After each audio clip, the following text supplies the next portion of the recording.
porta do palácio, ele escuta a conversa e ele denuncia, ok? Mas o tempo vai passando e o rei é livrado, e Esther é escolhida rainha, Esther entra como rainha, Esther começa a sentar-se no trono. Imagine vocês, que interessante. O primeiro ponto que nós podemos fazer aqui, e essa é uma análise muito boa para os jovens que estão sentados aqui, porque isso traz a tonalidade de que Deus, ele não depende de circunstâncias, nem de causas, nem de pessoas, nem de capacidades para fazer com que os planos dele se cumpram na vida das pessoas. Isso também pode ser redigido da maneira tal que Deus, ele é poderoso o suficiente para fazer com que a restituição de prêmios ou então de premiações venha na vida das pessoas de forma tal que aqueles que estão numa posição, quando não sabem aproveitá-las, logo Deus coloca outras pessoas no lugar, para que essas pessoas que estejam no lugar daquelas que foram destituídas, esta possa honrar o mérito que Deus lhe deu. Percebam vocês, Vasti pode ser usado de forma figurativa, ok? Uma figura de linguagem, como o diabo. Você sabe muito bem a história dos céus. Que um dia, o diabo tinha honrarias do céu.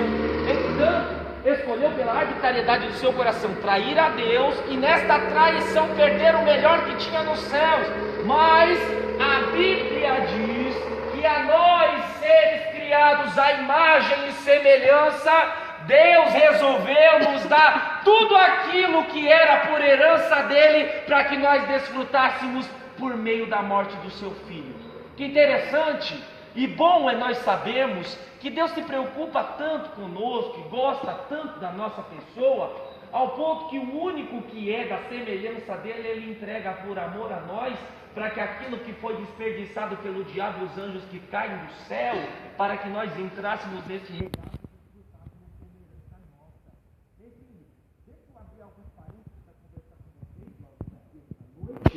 Interessante é a coisa para nós sabermos que Deus é tão maravilhoso, mas tão maravilhoso, que ainda que você seja o último da fila, Deus te faz você ser o primeiro, só para provar que Ele é Deus.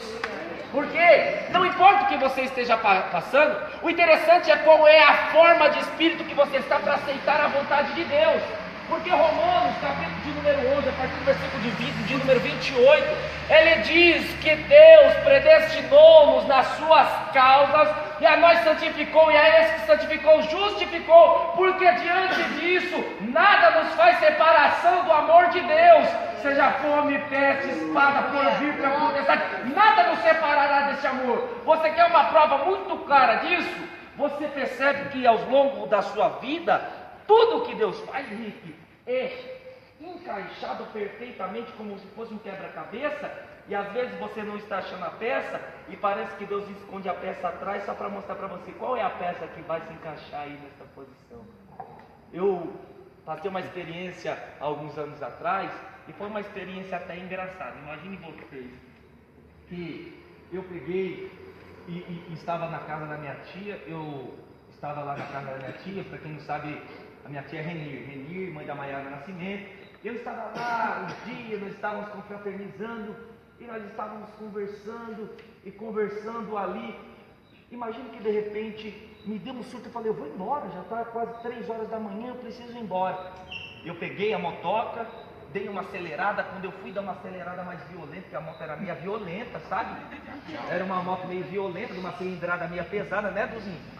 Dei uma cilindrada nela, pensei que ela ia dar 600 de uma vez, pum, ela arrebentou no muro. Imagine que a moto travou, ela me lançou, e eu fui pensando, parecendo Super-Homem gospel, sabe? A hora que eu fui, imagine, eu não tinha posição para cair, né, mano? A primeira coisa que eu fiz, eu coloquei os cotovelos na frente e fui. Olha que coisa bonita que ficou, ó. Você imagina que eu perdi toda a mobilidade dos braços, porque os ossos não podiam ter ligação, então quebrou um osso, jogou no outro, parece até um Kinder Ovo, ó, tá vendo? E aí? Marcou chato na vida. E aí, você imagine que eu estava lá caído na calçada, com os braços que eu não conseguia mexer, a minha panturrilha estava ardendo. Quando eu levantei a calça, a minha panturrilha caiu inteira, assim, eu falei, uau! Grey Anatomy. Quando eu olhei, eu falei, rapaz, meu osso é assim. Aquele dia eu tive certeza que a minha perna é fina pra caramba. Olha que ela come, tem mais grossinha que essa, né? Glória a Deus por isso. É a providência de Deus. Então, Eu estava ali caído, com a perna toda dilacerada, eu fui meio que mancando aqueles. Eu sentei meio tonto no ponto de ônibus. Eu falei: eita Jeová, o que está acontecendo? Tribulação. Aí eu olhei assim pro lado, e aí eu vi a moto saindo fumaça, o muro. Eu estava assim, me deu uma vontade de chorar. Eu falei assim: ai, vou soltar o berreiro aqui. Que vontade de gritar minha mãe. E aí, eu sentado ali, eu comecei a falar com Deus. Eu falei assim: poxa, eu prego a sua palavra, eu corro para lá e para cá fazendo as coisas que o Senhor quer. O meu dinheiro é seu, a minha vida é sua. Eu te dei a minha juventude, eu passei os meus dias na sua casa, eu passei os meus dias cumprindo o que o Senhor queria. Eu me dispus a ser do Senhor. Quando o Senhor me chamou para a fé, eu tinha mais ou menos em torno dos 17 anos. Eu tinha passado no vestibular para ir para uma universidade que todo mundo quer. Eu estudava já francês, espanhol, estava estudando uma faculdade para ser um empresário, um gestor de empresa. E de repente eu entrei numa igreja pentecostal, vindo atribulado, perturbado. Um velhinho me chamou e falou assim: moço, hoje você veio aqui, mas você não vai escapar não. Aí eu parado, ele falou assim: receba o que Deus te dá aí. Eu fui batizado com o Espírito Santo, eu não sabia nem o que estava acontecendo. E de repente, do dia para a noite, aquele que tinha planos para a vida, começou a criar planos para o reino dos céus. Porque assim, parece que algumas vezes a nossa vida está sendo alavancada segundo a nossa razão. Mas eu vim te dizer uma coisa muito mais poderosa. Ei, Deus! Seus caminhos são inválidos diante da soberania do Altíssimo. Pois Ele alavanca e faz com que a tua vida guie na jornada certa e precisa. E esta será a vontade perfeita, boa e agradável do Senhor. Quando eu estava sentado ali, aí eu comecei a falar com Deus. De repente eu ouvi como uns cavalos que vieram correndo. Você não imagina que desespero. Eu estou ficando doidão, mano. Eu falei, o ponto da minha caixa esquerda começou a mandar uma toxina aqui, que é como chamado endorfina na cabeça, que você fica doidão pra neutralizador. Eu falei, estou ficando doido. Aí de repente eu comecei a falar: por que o Senhor fez isso comigo? Aí aquele barulho de cavalo e uma voz veio na rua. Ficou silêncio, nem esses grilinhos escutaram. Aí uma voz falou assim: Leandro, se eu tivesse 1000 perguntas para fazer para você, quantas você ia me responder agora? Eu falei: nenhuma, Senhor. Ele disse: então se cala, Leandro, porque vai vir um resgate.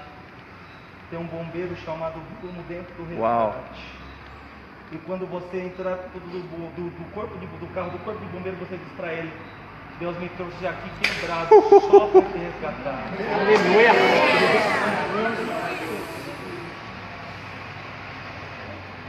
Passou a voz, a velhinha saiu lá no muro da casa dela, falou: tá tudo bem aí? Eu falei: maravilha!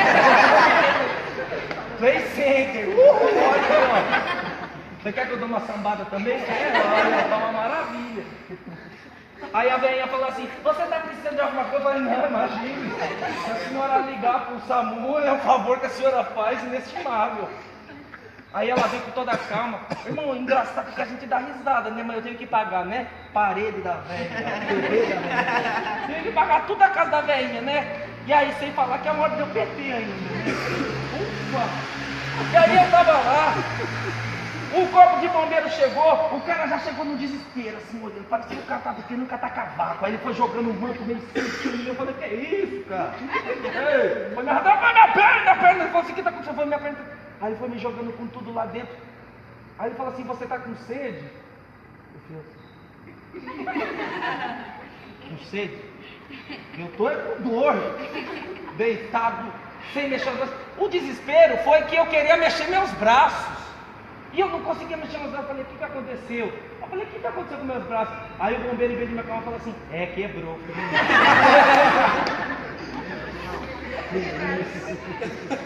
Falei: dá uma olhada aí na minha panturrilha. Ele falou assim: ixi, já era. Infeliz do cão, né não?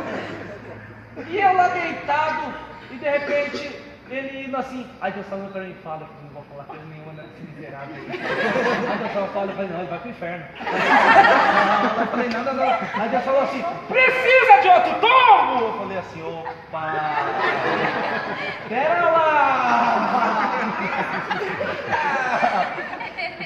Eu falei assim, não precisa não. Eu falei, Bruno, ele falou assim, como você sabe meu nome? Eu falei assim, Lisson Sutashi.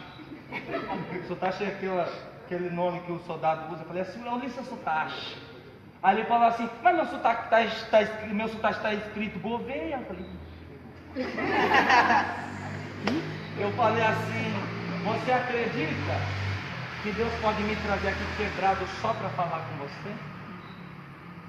Ele falou assim, como assim? Deus falou assim para mim, canta palavras. Aí eu comecei, com gemidos de palavras não podem explicar. Ei, Deus. Ele leva ao Pai as minhas Carabasto, intercessões.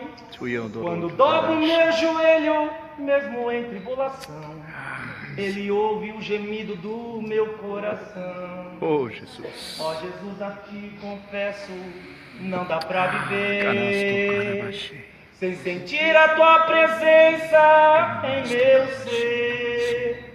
Sou eterno dependente, ser humano tão carente. Estou de novo aqui e quero Teu poder. Aleluia. Ainda que pra Te servir, Jesus, eu tenha que chorar. Te seguirei porque comigo estarás. Sofrer contigo é bem melhor do que errar.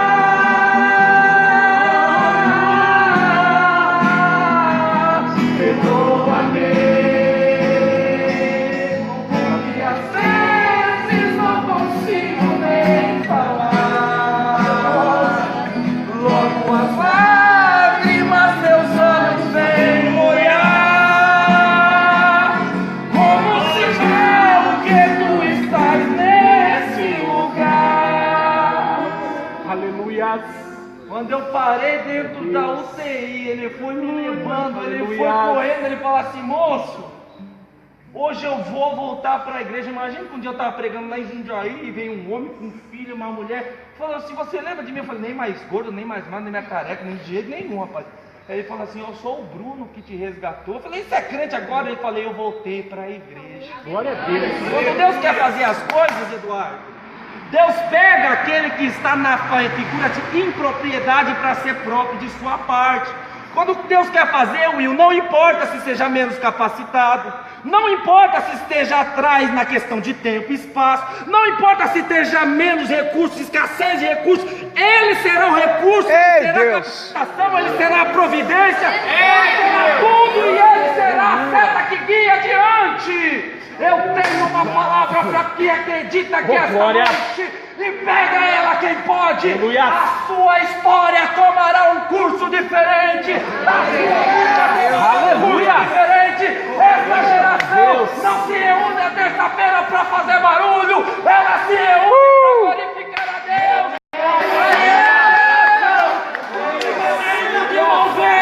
Creia e receba quem pode. Aleluia. Oh, glória a Deus. Imagine que Esther está sentada no trono, ela faz uma festa preparada para o rei e também para Amã.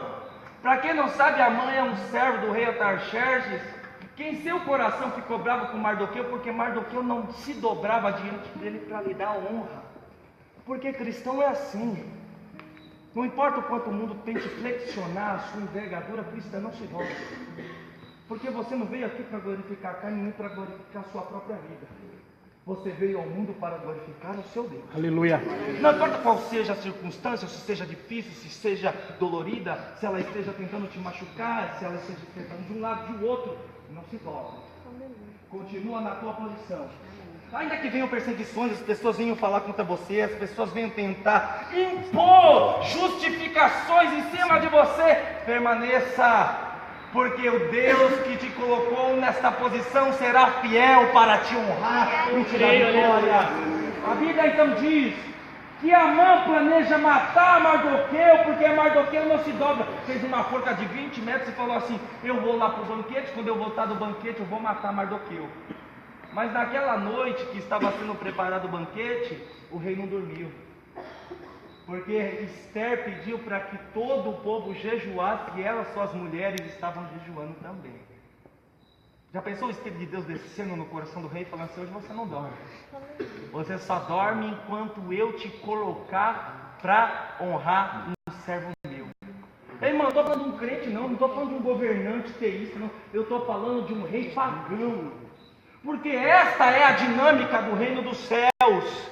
Quando Deus quer honrar alguém, Ele usa quem Ele quiser para honrar aquele que Ele deseja render honras. O rei não dormiu, chamou o leitor, o escriba, leia aí o livro das crônicas do rei. Quando leu, tinha escrito que Mardoqueu, Mordecai, que sentava na porta do palácio, tinha salvado o rei porque tinha denunciado 2 pessoas que tinham tentado matar. Às vezes a gente faz algumas coisas boas e pensa que fica apagada diante da memória de Deus. Às vezes a gente faz algumas coisas boas e pensa que está apagado da memória dos outros. Deixa eu dizer uma coisa para você aqui, como professor de filosofia. Se nós entendêssemos o quão breve é a vida, nós gastaríamos menos tempo com coisas inóspitas e que roubam o nosso tempo. Se nós entendêssemos a brevidade dos tempos e das pessoas, perderíamos menos pessoas, mataríamos menos amigos, recuperaríamos mais amizades. Porque o interessante é que a dinâmica da vida não é fazer novos amigos, mas preservar os amigos que já se tem. E o bom fazer mais ainda, voltar atrás daquele período ou daquele espaço onde você deixou brechas ou deixou então mágoas. Porque a dinâmica da vida do cristão, para que o reino de Deus cresça, para que Deus seja glorificado, é que você vá mostrar Cristo aonde você não conseguiu mostrar. Sabe de uma coisa? Eu vou fazer uma oração depois, para que Deus te leve de volta aos lugares aonde Cristo ficou ausente e você estava mais presente do que Cristo, e Cristo saiu prejudicado onde você estava. Posso te dizer uma coisa? Eu vou fazer uma oração aqui esta noite, mas eu vou orar para Deus despertar a tua consciência, para que você volte, retroceda e não vá adiante nesse caminho, nesse abismo que está tentando acabar com a tua alma, que está tentando matar você por dentro, que está tentando acabar com a tua imagem. O diabo, ele é tão artificioso que ele vai mostrando máscaras ao longo da vida e ele vai fazendo com que o cenário da sua vida pareça uma peça teatral. O difícil é quando nessa peça teatral você entra também fantasiado e está interpretando junto com ele. Mas nesta noite nós cremos nas palavras que disse o apóstolo João. Se cremos que ele é fiel, o sangue de Jesus Cristo é poderoso para nos limpar de todo o pecado. Aleluia. Aleluia. Imagine, quando chegou Amã para sentar na mesa do rei, naquela noite no palácio, porque ele ia vir já para falar: vamos matar Mardoqueu enforcado? Esther tinha chegado e pedido a bênção para ele, e Deus não deixou ele dormir aquela noite. Ele disse: o que eu devo fazer ao homem que eu quero honrar? Ele disse assim: o rei só pode estar falando de mim, ele vai me honrar. Ele disse assim: o senhor deveria dar suas vestes, o senhor deveria dar sua coroa, o senhor deveria fazer ele sentar no seu cavalo. E o que mais? O maior do reino, o senhor faz pegar a corda, puxar o cavalo e gritar: este é o homem que o rei deseja render honras. Ele fala assim: pois bem, vamos fazer isso com Mardoqueu? Já pensou a cara de Amã? Falou assim: o quê? Eu vim aqui para o senhor matar esse cara, agora o senhor vai honrar ele? Pois é, camarada. Porque a válvula lá do céu foi aberta. E parece que a portaria da graça desceu aqui dentro do meu quarto. Eu não consegui dormir. Eu me lembrei que tem algo que eu tenho que honrar, Mardoqueu. Talvez você veio aqui e está pensando que você veio só aqui para cumprir tempos, agenda religiosa, encontrar amigo, dar uma varoada, ufa, dar uma bitoca gospel, né? Ufa. Mas você veio aqui para adorar o Senhor. E uma coisa eu tenho certeza: hoje Deus faz com que seja lembrado você também. E aos que são lembrados, Ele vai fazer com que se assente no cavalo. Pois a Bíblia diz: todos aqueles que estão em Cristo são bem-aventurados pelos passos do Evangelho da paz. Você não vai andar mais pelos seus pés, o Evangelho será o seu calçado. A Bíblia diz que nós vestiremos uma nova veste, uma veste costurada, como justiça do santo. Sabe uma coisa interessante? Apocalipse 19:6 diz assim: a veste da noiva que entrava no casamento era a justiça do santo. Então, justiça quem pratica é o justo, não é? Então, quem costura o vestido é a própria noiva para casar. Quer casar com Deus, Samuel? Justiça para costurar vestido para entrar. Aleluia. Porque à medida que você pratica a justiça na terra, é à medida que você se veste com justiça diante de Deus. Glória a Deus. Então, para que Deus também te livre daqueles que estão tentando te colocar em cilada, fica na posição dele, porque nem que seja necessário, ele faz aqueles que estão querendo te prejudicar, puxar o cavalo. Aleluia. Vai na frente e fala o quê? Esse é o homem que Deus deseja honrar. Esta é a mulher que Deus deseja honrar. Aleluia. Porque o assunto não vai ser mais disse-me, disse leva a metade. O assunto vai ser outro. E vamos acabar aí. A palavra vai ser assim: você viu Natan? Era de um jeito, está de outro. Você viu fulano? Agora está uma bênção na presença do Senhor. Você viu Beltrano? Está pulando, sapateando, gritando, rodando, enchendo, treme, funga aí, ronca. Saia com Deus! É isso que Deus quer fazer com a gente. Inclina a sua cabeça para que nós façamos uma oração, beleza? E vamos orar ao Senhor. Se você pode, coloca a mão no ombro desse seu irmão aí, ora por ele. E faça uma oração sincera. Senhor, nós oramos. Oramos para que o Senhor, meu Pai, abençoe de forma geral a todos que vêm aqui nessa reunião. Oramos para que o Senhor trabalhe em favor de todos aqueles que vêm nessa reunião. Pedimos que o Senhor, meu Pai, possa levá-los adiante. Pedimos, Senhor, que o Senhor lhe dê a sua bênção. Pedimos que o Senhor lhe dê a sua proteção. E que o Senhor, meu Pai, possa fazer coisas maravilhosas.